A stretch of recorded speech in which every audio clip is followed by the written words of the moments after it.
আজ আমাকে কথা বলতেই হবে ইনশাআল্লাহ, কারণ আগামীতে আবার আপনাদের সাথে দেখা হবে কিনা আমি জানি না। কথা বলতেই হবে। বসেন, কেউ দাঁড়িয়ে থাকবেন না। আমি দেখতে পাচ্ছি বাংলাদেশের ভাগ্য আকাশে উত্তর গগনে কালো মেঘ জমা হয়েছে, ঝড়ের পূর্বাভাস লক্ষ্য করছি। যদি মোকাবেলা করতে না পারেন সক্ষম ভাবে, এমন অন্ধকার গাঢ় কালো অমাবস্যার রাত আসতে পারে যার সুবে সাদেক হওয়া অসম্ভব। সুতরাং আপনারা কি কাপুরুষের মতো কাফের মুশরিকদের গোলামি করে মরতে চান? বিড়ালের মতো 500 বছর বেঁচে থাকার কোনো লাভ নাই। সিংহের মতো 1 ঘন্টা বাঁচতে চাই। আমাদেরকে বলা হয় সাম্প্রদায়িক উস্কানিমূলক কথা নাকি আমি বলি। পত্রপত্রিকা দিছে না তারা সাম্প্রদায়িক উস্কানি কথা। সাম্প্রদায়িক উস্কানিমূলক কথা বলি, সেই জন্যই বোধহয় শত শত মুসলিম আমাদের কাছে এসে মুসলমান হয়। মানুষে আর বোকা বানানো যাবে না। যাবে কি? আর বোকা বানানো যাবে? তারপর বলছে কি, এরপরে বলছে আমাকে বলছে রাজাকার। শুনে রাখো চট্টগ্রামের লক্ষ লক্ষ জনতা, পার্লামেন্টে যখন আমাকে এই কথা বলা হয়েছিল, আমার পার্লামেন্টের কলিগ জাফরুল্লাহ চৌধুরী সাহেব বসে আছেন এখানে, জাফরুল ইসলাম চৌধুরী বসে আছেন পাশে, প্রধানমন্ত্রী সুদ্ধা, অন্তত 3 শতাধিক পার্লামেন্টের সম্মানিত সদস্যরা সেদিন বসা। 1997 সনের বাজেট বক্তৃতা যখন আমি করতেছিলাম, ডক্টর কুদরতে খোদা, নাম রাখছে কুদরতে খোদা, আসলে গজবে খোদা। এই লোকটি নাস্তিক, ইসলামের চূড়ান্ত দুশমন। তার প্রণীত শিক্ষা ব্যবস্থার যখন সমালোচনা করছিলাম, ট্রেজারি বেঞ্চ থেকে আমাকে বলা হলো রাজাকার। আমি আমার সমস্ত শক্তি একত্রিত করে বলেছিলাম শুধুমাত্র হিন্দুস্তানের রাজাকারেরাই আমাকে রাজাকার বলতে পারে। আমি বলেছিলাম 1973 সন পর্যন্ত আমি বাংলাদেশের কোন রাজনৈতিক দলের নেতা এবং কর্মী ছিলাম না। আমি রাজাকার নই। আমাকে রাজাকার বলে যদি তাকেও প্রমাণ করতে না পারে 10 কোটি টাকার মানহানি মামলা দায়ের করব। আমার এই বক্তব্য সারা দুনিয়া শুনেছে। পার্লামেন্টে আমার এই বক্তব্য রেকর্ড হয়ে আছে। সেদিন 3 শতাধিক পার্লামেন্ট মেম্বারের কেউ আমার চ্যালেঞ্জ গ্রহণ করেন নাই। যে কোনো ব্যক্তি পার্লামেন্টে গিয়ে আমার বক্তৃতা দেখে আসতে পারেন। এরপরে 1997 সনের 7ই অক্টোবর দৈনিক জনকণ্ঠ পত্রিকা যখন আমার বিরুদ্ধে লিখল, সেই পত্রিকায় সাইদির ওপেন চ্যালেঞ্জ 8ম পাতা, 1997 7ই অক্টোবর, এত বড় 2 কলমে হেডিং।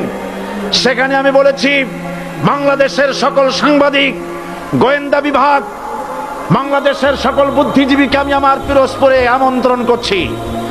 আমার উপস্থিতিতে যদি কেউ প্রমাণ করতে পারে বাংলাদেশের স্বাধীনতা যুদ্ধের বিরুদ্ধে আমার কোনো ভূমিকা ছিল, সজ্ঞানে স্বেচ্ছায় জাতীয় সংসদের সদস্য পদ থেকে পদত্যাগ করব।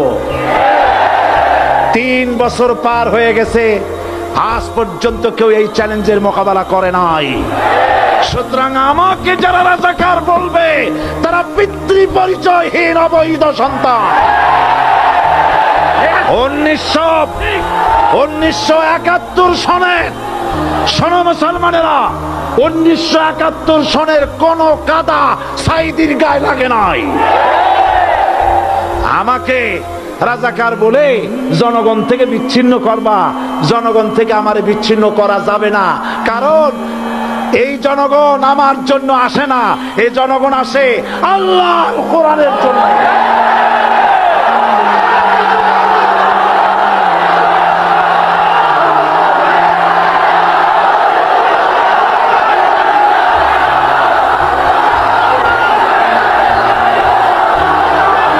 আজকে আর যারা ইসলামের কথা বলে, যারা ইসলামের কথা বলে তারাই রাজাকার, তারাই মৌলবাদী।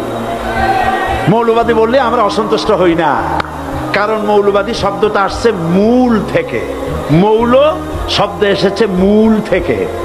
মূলবাদী তার মানে যারা মূলে আছে। মূল হলো কোরআন, মূল হলো হাদিস, মূল হলেন আল্লাহ, মূল হলেন আল্লাহ রসুল। আমরা আছি মূলে। এখন বলেন তো মূলের শক্তি বেশি না আগার শক্তি বেশি?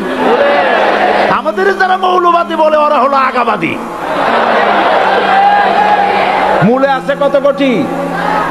12 কোটি। মূলে আছে কত কোটি?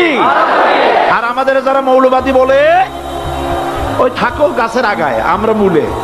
লাভালাভি বেশি করবা না, 12 কোটিতে গাছের গোড়া আসতে নানা দেবে, মামু বাড়ি দিল্লি গিয়ে পড়বা, বাংলার জমিনে জায়গা হবে না। এ কথা বিশ্বাস করো। বাংলাদেশের মুসলমানদের শরীরে এক বিন্দু রক্ত থাকতে শয়তানের তৈরি করা ধর্ম নিরপেক্ষ মতবাদ বাংলার জমিনে কায়েম হতে দেওয়া হবে না, হবে না।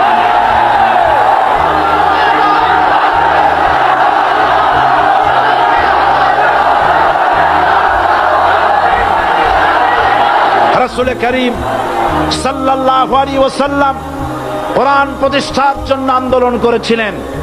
আয়াতুল কুরসি আমাদের সে কথাই শিখিয়েছে। আল্লাহ রাব্বুল আলামিন বলেন, আল্লাহু লা ইলাহা ইল্লা হুয়াল হাইয়ুল কাইয়ুম। প্রাণ খুলে পড়েন, আল্লাহু লা ইলাহা ইল্লা হুয়াল হাইয়ুল কাইয়ুম। আল্লাহ হচ্ছেন তিনি, যিনি ছাড়া কোনো ইলাহ নাই, আইনদাতা নাই, বিধানদাতা নাই। আমরা মানুষের তৈরি করা আইন মানি না। 12 কোটি মুসলমানের দেশে আইন তৈরি করবে মানুষ, আমরা মানব না। পার্লামেন্টে তৈরি হতে হবে কোরআন দিয়ে, পার্লামেন্টে আইন তৈরি হতে হবে কোরআন দিয়ে। সুতরাং ভয় যতই পান আর যতই ষড়যন্ত্র করেন, 4 দল যখন একত্রিত হয়েছে, ঐক্যবদ্ধ থাকবে, সরকার ঐক্যবদ্ধভাবে গঠন হবে, নির্বাচন ঐক্যবদ্ধভাবে হবে এবং কোরআন হবে, আল কোরআনের পার্লামেন্ট হবে বাংলাদেশে।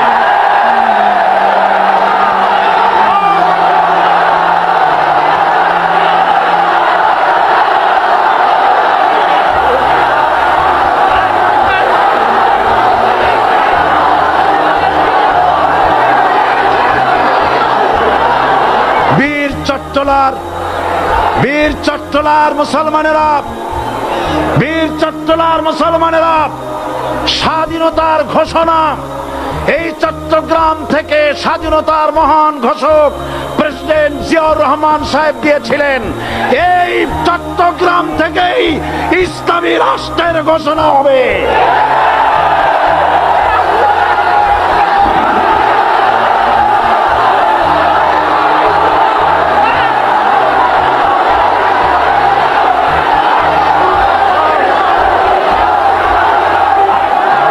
আশাবাদী আপনারা অবশ্যই তা পারবেন। আমি 100% বিশ্বাস করি ইনশাআল্লাহ। কারণ যে ষড়যন্ত্রের মোকাবেলা করে স্থানীয় রাজনৈতিক দলের নেতৃবৃন্দ কোরআনের মাহফিল সিনায় এনেছেন, আমি প্রথম দিনেই বলেছি চট্টগ্রাম তাফসিরুল কোরআন মাহফিল কোন রাজনৈতিক দলের প্রতিনিধিত্ব করে না। এটা কোন জামাত শিবিরের একক সম্পদ নয়, এটা চট্টগ্রামের মুসলমানদের কলিজার টুকরা তাফসিরের মাহফিল। সুতরাং এই মাহফিল চট্টগ্রামে থাকবে ইনশাআল্লাহ কিয়ামত পর্যন্ত। 144 ধারা 288 হয়ে গেছে, ষড়যন্ত্র পায় পায় চলে গেছে। আমি ওই সব ছেলেদের বলি, সরকারি দলের ছাত্র হইয়া মুসলমানদের বিপক্ষে যাইও না।